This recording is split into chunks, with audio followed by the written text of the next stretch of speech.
Well, good evening, everybody. Welcome to another episode of the Bridge Podcast. We got a good panel, excellent panel on for tonight.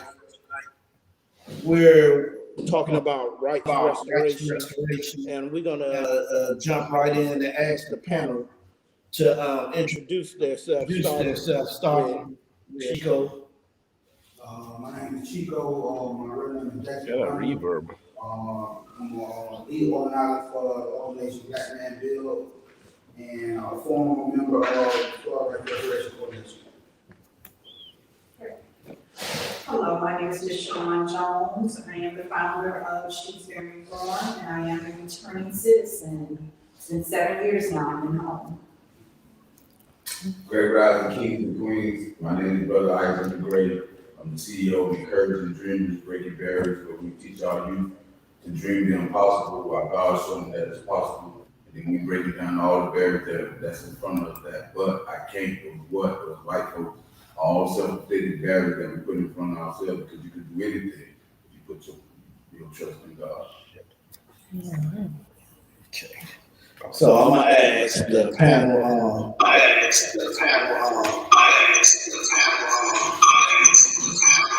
You just jumped into the song, I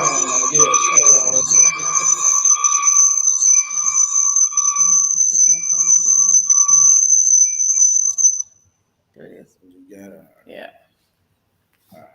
I'm gonna ask the panel a little bit of how did they get started in rights restoration. I'm gonna start with the young lady first.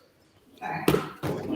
So, with myself, I remember, all of this was going on with Amendment 4, and I was hearing so much about it. I had been home from prison for like 3 years, and the only thing I could think about was getting my rights back.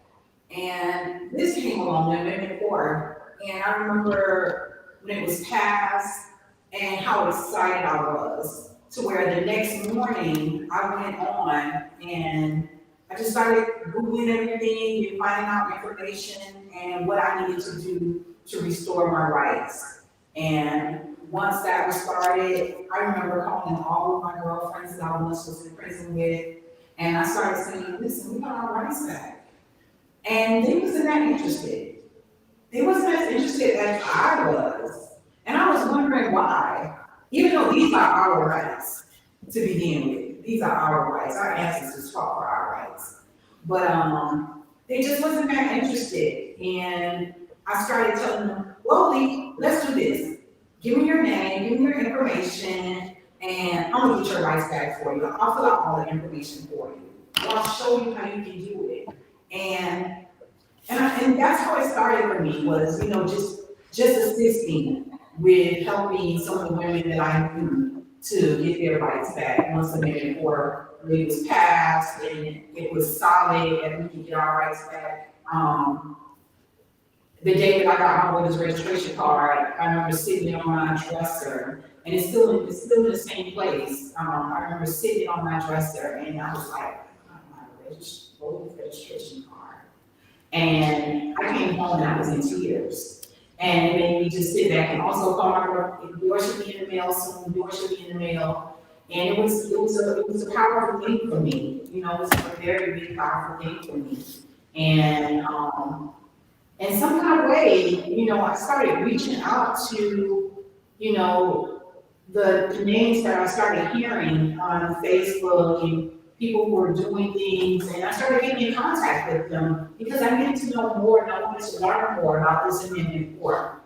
As much as I had read, I still wanted to know who the key players were, how did they come up with this, and how could I be a part of it.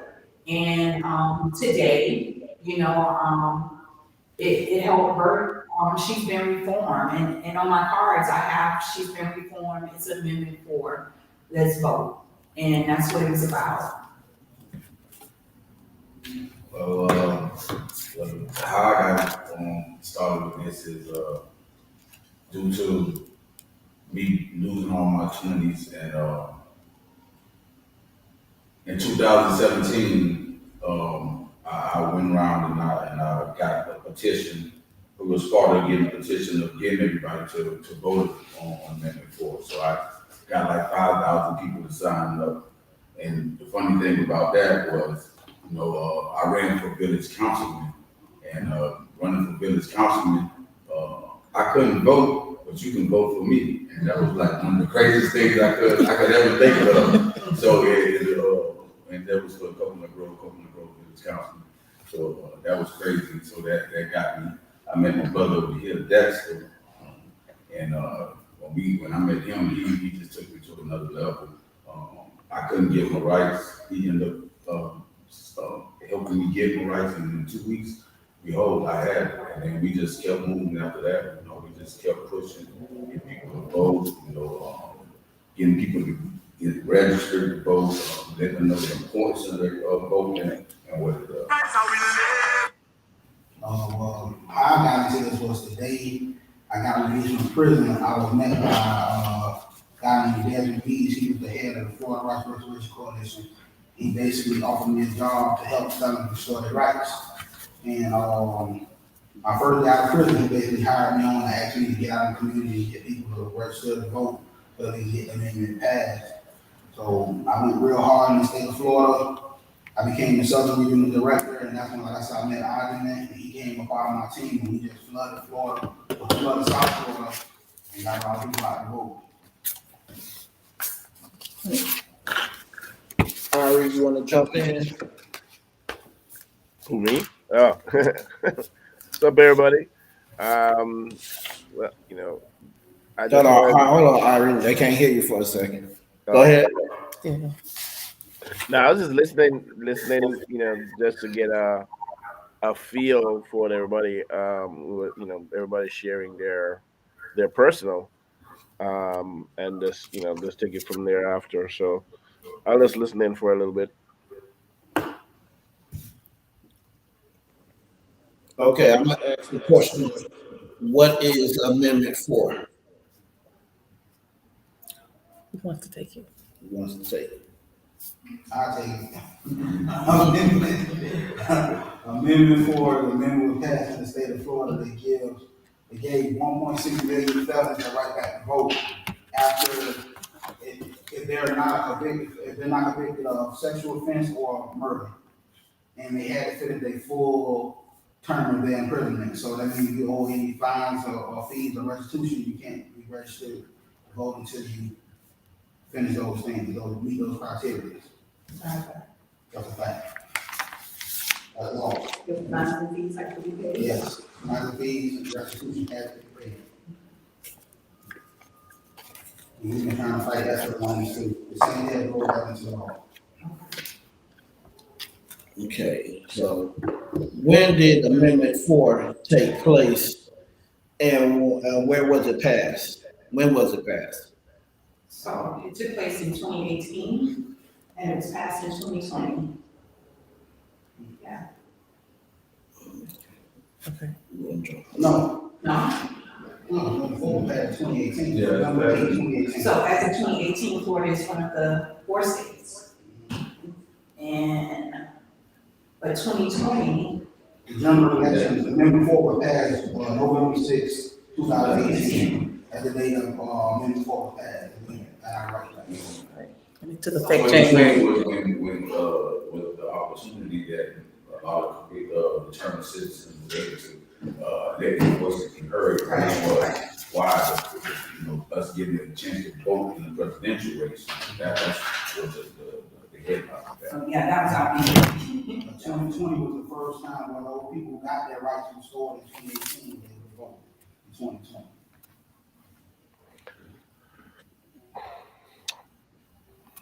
Okay, so why do you say returning citizens? Want to take it? Well, they came up with returned citizens because it sounds better than saying convicted felon.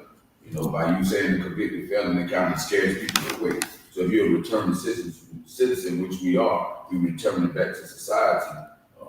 That's what we're talking about. Irie? I have a quick question. So everybody that's on the panel have had their rights restored. Say that again. Everybody on the panel have had their rights restored. No, except me, not me yet. My heart is working now. Yeah, the heart, and I will say that the hardest working individual. Yeah. Yeah. It's no reason why he shouldn't have his voters' rights back. And he's helped so many thousands of people, homeless shelters and everywhere else to be able to take power of. Like I say, I wouldn't be in the position I am and stepping out if it wasn't for that brother. It's the same for me. I remember him coming and sitting on my porch, and it's like, you got something here, Deshaun. You got something here. You need to do something with it. And it really made me just sit down and dissect everything and put it together. And the big election in November was when I had at least, my goal was to get 100 women to march with me to vote, convicted felons. But I only got 65 women, and I thought that was damn good. It wasn't good. During the pandemic, I had 65 convicted felon returning citizens, and they got their rights back, and they were able to vote, and we all went in and voted together. And it was beautiful. It really was. We were featured in the front of Miami Herald's newspaper, and we talked about receiving our rights back. So it was definitely a beautiful day for us. Well, just for clarity, the reason I don't have my right back to vote right now, because I'm still on federal probation. So one of the terms of getting your right back, you have to finish a full sentence. So once I finish my probation, I'll be eligible to get my right back. So I still have like 2 more years on.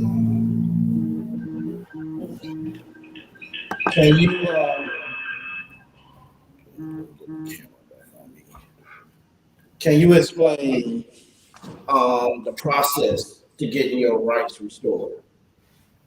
Okay, so the first process is, like you said, you have to finish your full term of your sentence, right?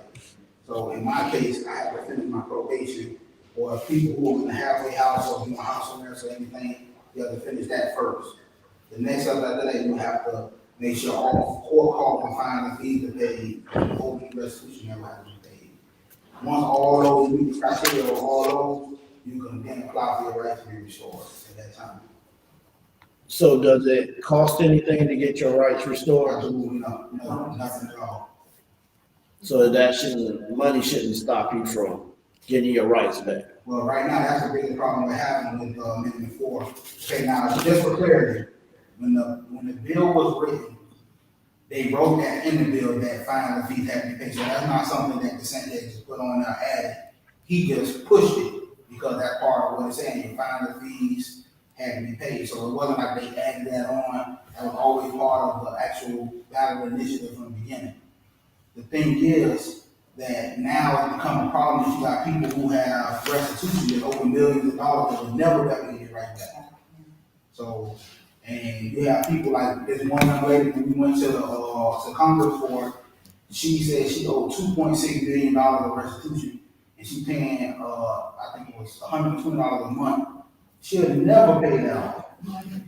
So that means she doesn't deserve her right back. So that's where the issue is coming in now. Like, the restitution is ridiculous. We can understand the court calls and the fines and fees, and we got programs set that pay court calls and fines and fees people, but the restitution part is almost impossible because you got people who owe millions of dollars of restitution and they never better vote.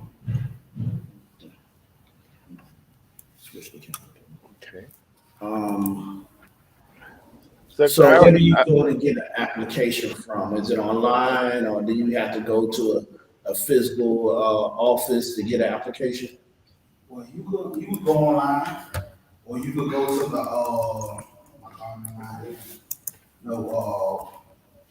what's the place you go to file your voter registration? The election office. Yeah, the voter election. You go down and you can just fill out a voter registration card. Yeah, once you complete your terms and all the terms of your sentence, you go trade in that, tell them everything, you go apply for your voter registration. firing squad. I'm gonna go to Irie.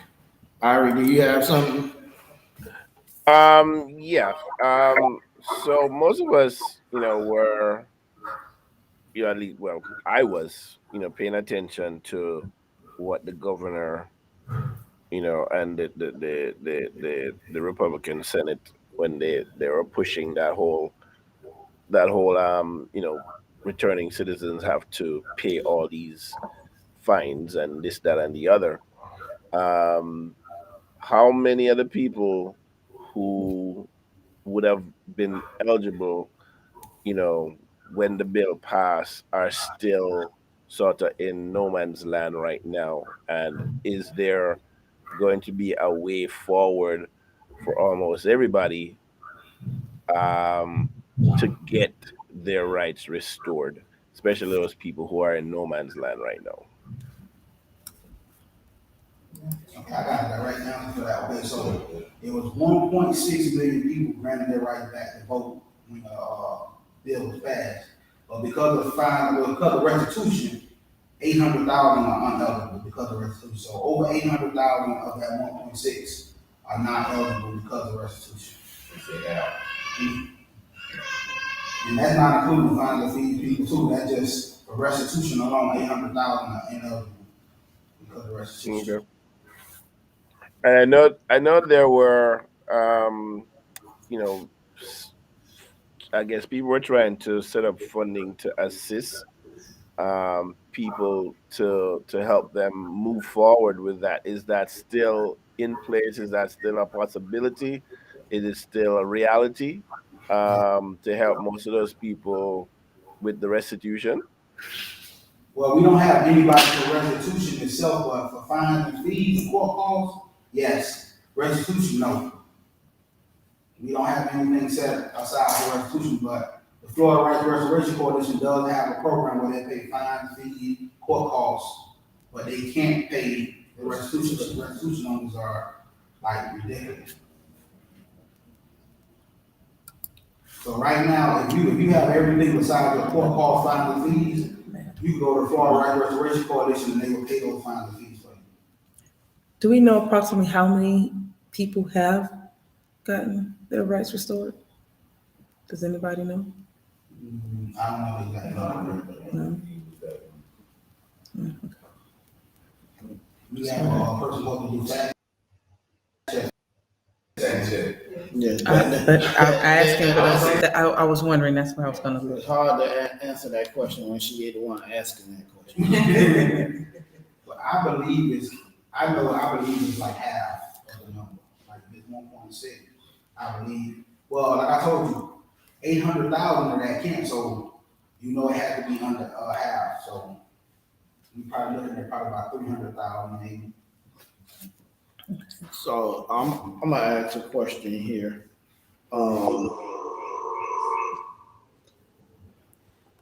Returning citizens. Everyone that's a convicted felon doesn't necessarily have or went to prison and they have their rights taken away. Does Amendment 4 still apply for them? Yes, it does. So they can still go through the same process as because I don't know if you would say that they're returning citizens, they're just a exiled citizen. We consider them all returning citizens because basically their rights are still taken from them. Like, we had a guy who never spent a day in jail, but he's a returning citizen because just because he never spent a day in jail doesn't make him a returning citizen. The term returning citizen comes from your rights being taken, now you're being back into society and you gain your rights. Just remember. Approximately. 67,000. That's all, right? Of October 2020, 67,000, that's the approximate number. That's a tyranny. So let me see. Ari, you have anything? Is that number of people who actually voted or people who could get their rights? It's the final tally approximation of, they use the word felons, who have registered to vote after Amendment 4. Oh, people who have registered. They have registered, so they were previously considered felons, they're returning citizen, they're saying approximately 67,000 have gotten their vote, their right to vote restored. That's terrible. That's less than 1%. Ira, you got something? I guess I mean I guess the numbers I guess slowly but surely hopefully we'll get more people. Do you think the numbers how many how much of the numbers do you think improve by say the midterm next year and definitely the next general election? I believe that it'll improve more, but it takes us to understand the importance of our vote, and what it carries. We got to understand how important those local elections are. We got to continue to get people to want to vote. That's what I do think that it'll go up. Just the importance of voting, it was a big turnout for, the 2020. Good. Shoot, well, that should be good. That should be good. Well, I mean, I just applaud, the fact More that numbers, higher numbers than what we have there. Well, I believe our people now believe the vote does. Yes. It does make a difference because the last election, they see that our vote really did now this time. It counted. So I believe when we get out and do our campaign and get people registered to vote, I think the number probably almost double. Okay. Just think about how many people have come home since that, and as you said, in limbo land and don't understand. They probably wasn't in the midst of the Amendment 4 or they hadn't heard about it and they just don't know. And it takes us to get back out there and let them know and get them as excited as I was when I heard about Amendment 4. The first thing that I do once a woman steps out of prison and she contacts me is I ask them about their fines and fees. And if they don't have any fines and fees, and if they do, I send them to where they need to go for fines and fees. And the next step is, once that is over, our people to register to vote, so, because it's so important. Before they start anything with me, that's the first thing that I do with them, is to have them register to vote. Well, can I say this real quick also? I could just only speak for federal inmates. Most federal inmates, when you come home from prison, your court costs is already paid, but you can't even get released without paying your court costs and find out the fees before you come home. So most federal inmates already took care of that part. They need restitution. They stop them from voting. You know what I mean? Because when you get out of federal prison, they won't even let you go home unless you took care of the court costs. Like that got to be paid before you hit the door. And how do we pay for that? With federal? Well, What's that pay for? most of the time they taking it straight out of your whatever you make money in jail. Like they taking money straight out of your commissary. So like most federal inmates who come home don't get released until that final fee is paid. Okay, I'm gonna ask the question because you said you direct people to where they need to go. Is there a specific place they need to go, or it varies throughout the So it's state? FRC. I definitely direct them to FRC, and they do pay the fines and fees. I've had a couple of women who've had their fines and fees paid, and they'll contact me back and say, my fines and fees are paid, Sean, let's register to vote. So it is a good program, and they are paying fines and fees. So I believe in that part, most definitely. Okay, and have y'all heard about felons being able to get their rights back sooner with the new clemency plan? So the clemency plan, I've been to some of the meetings for the clemency plan, and it's still kind of up in the air, a little bit confusing, and I guess they haven't concreted it like how they did Amendment 4. But I guess it will come. It's one of the things that the need, I guess, is doing. It will concrete it a little bit more, but it's still up in the air right now. So I don't know too much about the clemency, but I know I have the paper at home and I'm waiting for it, and I'm like, I'm filling it out. I know FRC is pushing it because Yes. At one point, Desmond Lee couldn't get his clemency. Out of all work he did for the community, he got all the people at the right store. They refused him his clemency like 2 times before they finally gave it to him recently.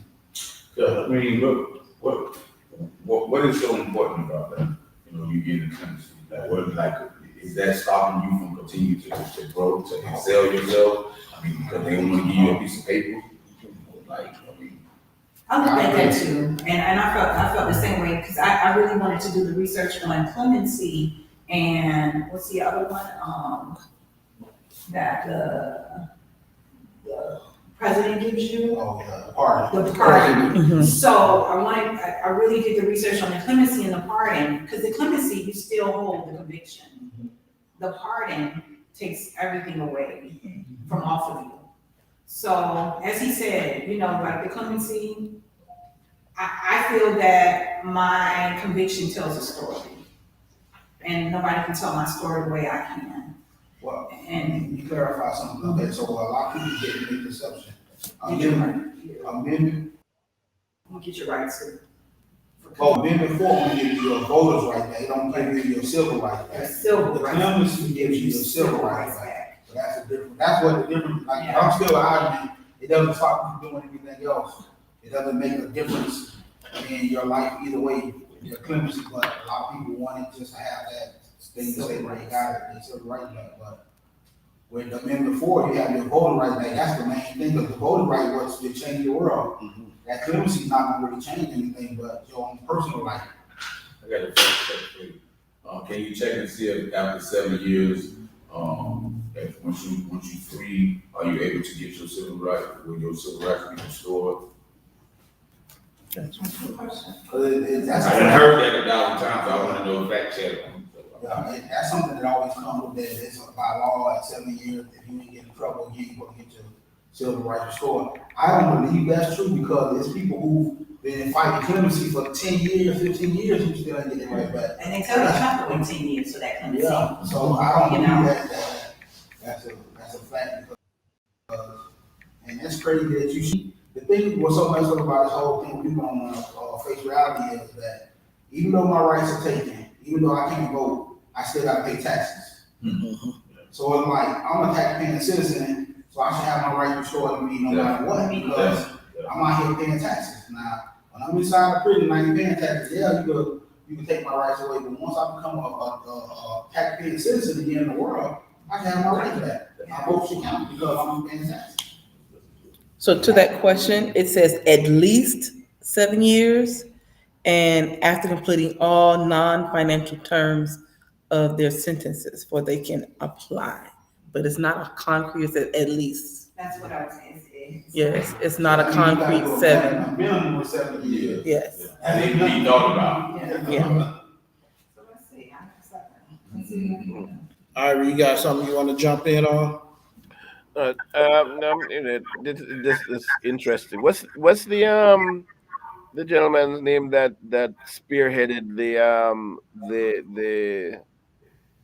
the whole movement to get it on the ballot? What's his name again? Desmond Lee. Desmond Lee. Desmond. So I was listening to a little bit of him speak on I think it was NPR a few weeks ago. And he had gotten this with an award or stuff.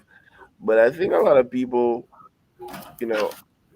outside of everybody's sphere, need to understand what really, what people go through, when you are not, when you're considered, convicted, a convicted felon, the things that you are not able to do. So as he was the things that you can't, you can't buy a house, you can't buy a house in certain places, you can't do this, you can't do that. There's so many things that people are just so unaware. It's not just the right to vote, it's just there are a lot of things that you are unable to do. And as you start to get these things back to you, a lot more people need to understand that. So I guess my question would be, what's the directive and the moves for general public, for somebody like myself, to help spread the information, so other people who are interested and want to sort of get in, I guess if you would the fight, to help people, get their rights restored, and ultimately, clemency to have like a full clean record. How do we get involved? How do other people get involved?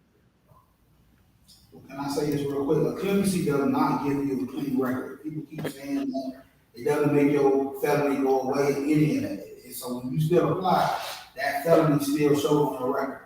Okay. Clemency basically saying that you have your rights back, your civil rights back. That's all clemency gives you. It doesn't take away the charge. It doesn't make the charge disappear. You still are a felon no matter what. Now, what we need to be working on is what we call ban the box, where that doesn't even be on an application or a rental application or a job application at all. It shouldn't even actually be a convicted felon. That should have anything to do with why you moving this place or the job you're trying to get. Now, we are working on some stuff to try to get that passed, but the problem we're having is when it comes to sex offenders. So that's the only thing that's really stopping us, because you can't say ban the box for just these felons and not sex offenders too. But then you don't want a sex offender staying in your area at the same time. So it's like it's a slippery slope that we're trying to work on. But technically, a sex offender had to be registered anyway. If he's a sex offender, he had to be registered, but that would make him ineligible to stay in certain areas anyway. So they're coming up with different reasons why, but like, for instance, if you ban the box, a sex offender can't apply for the job at the school because he can't work around kids. So it's different things. So they're coming up with a whole bunch of reasons why they don't want us to ban the box, but it's answers to everything they're saying. So basically, a sex offender is listed separately. Everybody knows it, but they're trying to use that as a reason why we can't ban the box. I say the one thing that's missing is the power of the people, knowing that the power that we possess. They say the power of the people is greater than the people in power. They say unity is more powerful than an atomic bomb. The greatest one of them all says, stand for something, or we're gonna continue to fall for anything. Well, to answer his question, we need to get the community involved. Period. On banning the box, that need to be something we're trying to push now, is banning the box, because that's the only thing that will actually give people a chance. You know what I'm saying? Because if I don't have to put on my fifth down my felony, and that's the only thing that's stopping me. They want, it'll help, because the clemency is not gonna stop them from letting you move in homeowners associations. They don't care nothing about the clemency. They still see the charge. They don't care nothing about you getting your clemency and nothing like that. Now, if they want to pass out presidential pardons, that's different. You won't be on the record. But if they're not working on that, clemency, I'm not trying to say clemency is wrong now. Don't get me wrong. I'm for clemency stupid, but that's not going to help the community right now. You feel me? Things that will help us right now is banning the box, like get rid of that in total. You know what I'm saying? So that's just my opinion. So as it is right, and so I'm gonna ask, jumping back to voters restoration, rights restoration. How long does it take from the time you apply till you get your rights back? Is there a time frame for that? Well, I can't really answer that with an exact time, because he got it like 2 weeks. 2 weeks, I got mine. But I see And I was working on it for a minute. I got like 2 and I've seen people that took up to 30 days too, so I've seen people take 2 months. So, but the quickest I've seen was 2 weeks. Like, I've been on things that, like, we apply, he's like, right out my car, I can't believe it. That's so fast. So, some people don't come faster than others. I really don't know the system, that some people have to contact supervisor election to see what the process is with that. And it's probably during the time of elections, and, you have so many people who are, applying for their rights back and everything. So I know mine came back just as quick. I had no problem. But I have had some other people, it was like right during the elections, and it did take a minute for it to come back, because they was like, I need to vote.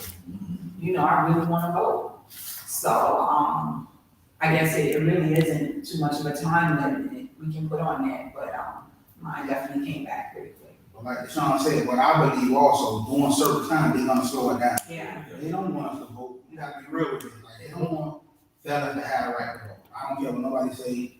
They don't want us to vote. So if they can slow the process in any way, delay it. Like, even during the time when we were registering people, they started adding more stuff to it. Mm-hmm.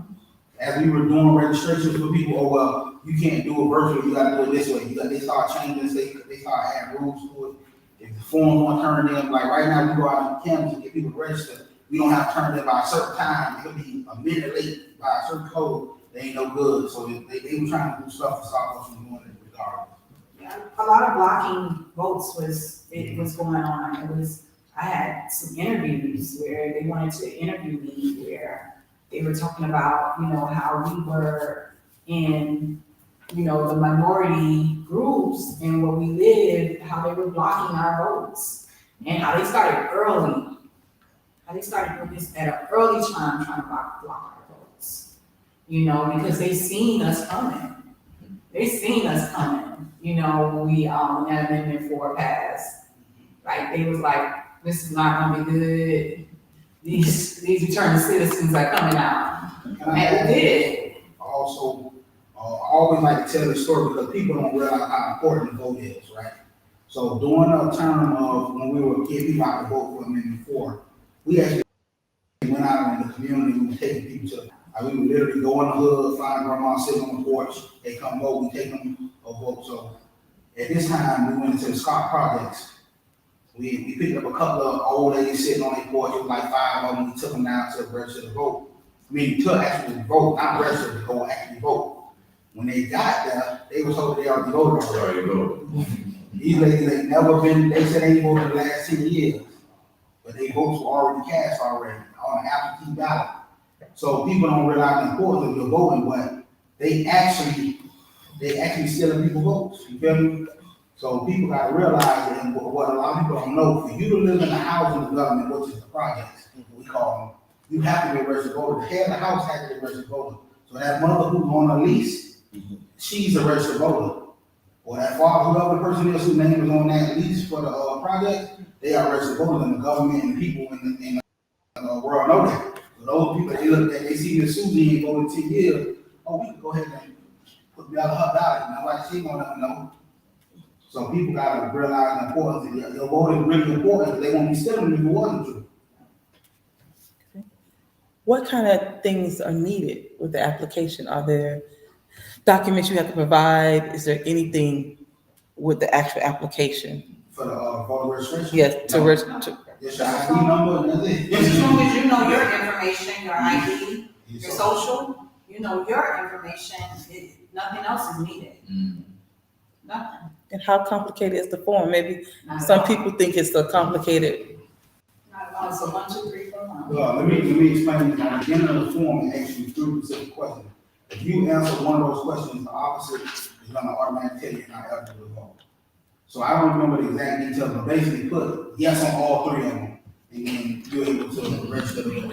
I'm just being real with you. I don't know the 3 questions. I don't know if you're available, but one of them, you put, basically ask you a question, since Amendment 4 passed, are you one of the people eligible to vote? Yes. Are you eligible to vote? It's like they try to trick you. So it's like when you answer yes to this one, and you answer no to the next one, it's basically you're not eligible. So, that's something you really need to look into, because I know they try to trick a lot of people like that. Let me see what else. When you said earlier that they were finding ways to keep you from voting once they passed Amendment 4 or saw it was getting ready to pass, what are some of the ways they were trying to implement to keep people from voting? One of the key ways, Yeah. coronavirus.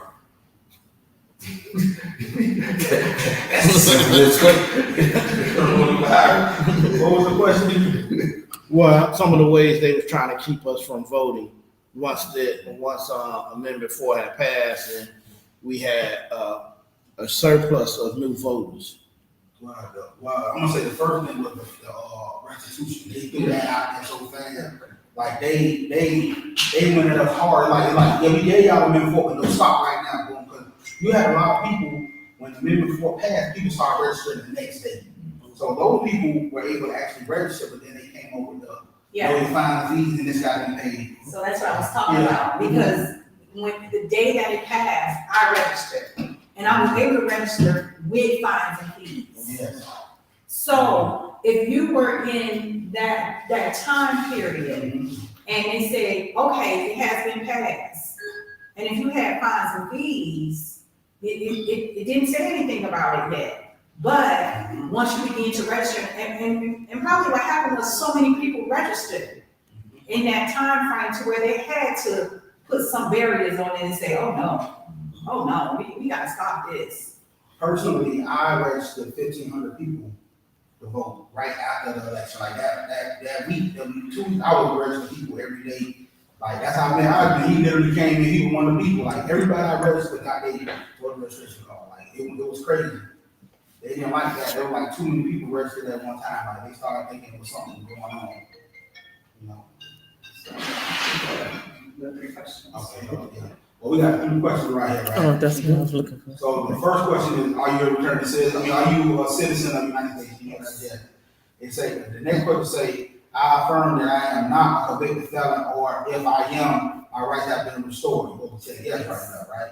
The next one right there say, I affirm that I have not been adjudicated, mentally incapacitated, or have my voting rights taken. See, they trying to say that basically saying you're not retarded, I'm not incapacitated, I'm not gonna vote. But people will put, check this one, leave the last one in the pocket, they don't know what it means. And they'll leave that one unchecked, and when you click the next page, it'll automatically tell you you're not eligible. Like I'm gonna show you, I'm gonna do it right here just to show you on her phone. You click it and you skip that one. Right there, go on the red, right there, immediately and tell you that you're not eligible. You feel me? So I'm saying, but you click all 3, it automatically send you through and tell you you're good. But once you do it, now you can go register. You feel me? But if you don't check all 3 of them, it ain't gonna let you even attempt to register. Okay, Chef Ira, you have anything else for us? Any other questions? No, I have a question. I'm just, I just want to applaud everybody, who is going through, this journey, that, you get on the other side, because until, the amendment had passed, most of us had only, were discussing it in passing, and there wasn't it didn't seem like it was something serious or something that would actually happen. So I just applaud everybody who is getting on the right side of this and the good side of this, and hopefully that more people will have their rights restored so that they can now become true regular citizens once again, and do the things that most of us you know take for granted. So kudos. Thank you.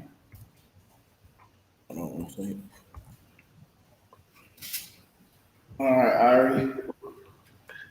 Oh, dang. And you can't catch me off guard again. I'm gonna grab the book real quick. All right, I handle it. So I'm gonna bring us to the. I'm gonna ask y'all if y'all can tell people how they can reach you and get involved. Go ahead, Chico. I can be reached at, my email is hunter@blackman.bill.org. My phone number is 305-321-0994. And my social media is under the guard at, IG. Under the guard at For She's Been Reformed, you can reach me at she'sbeenreformed.org. I'm on all social media platforms as She's Been Reformed, Facebook, IG, and Twitter. And if you need to email me, you can email me at she'sbeenreformed@gmail.com. You want to find me, just follow me with my name, IJAMYNGRAY. That's on Facebook and IG. You can also email me at encouraginggdreamers@gmail.com, or you can also find me at encouraginggdreamers.org. All right. Ari.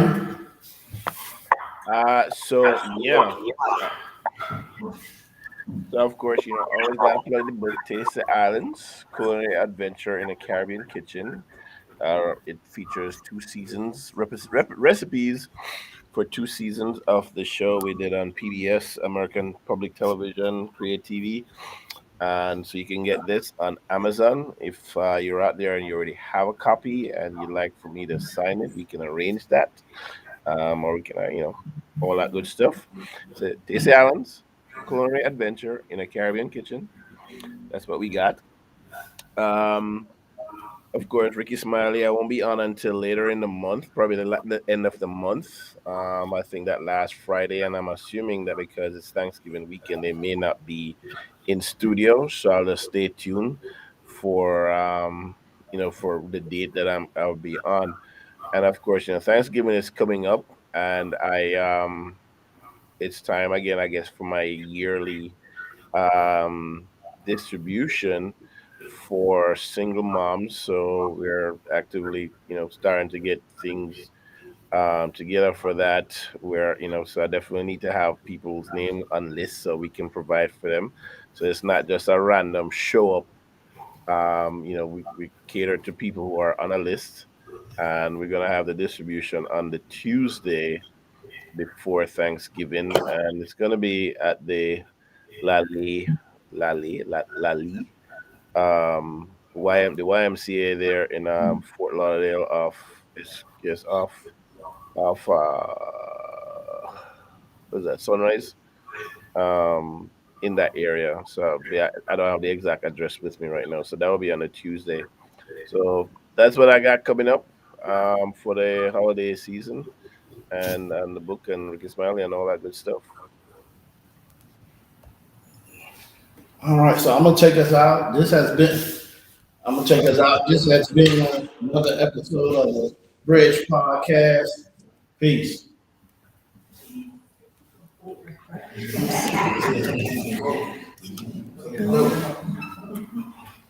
not-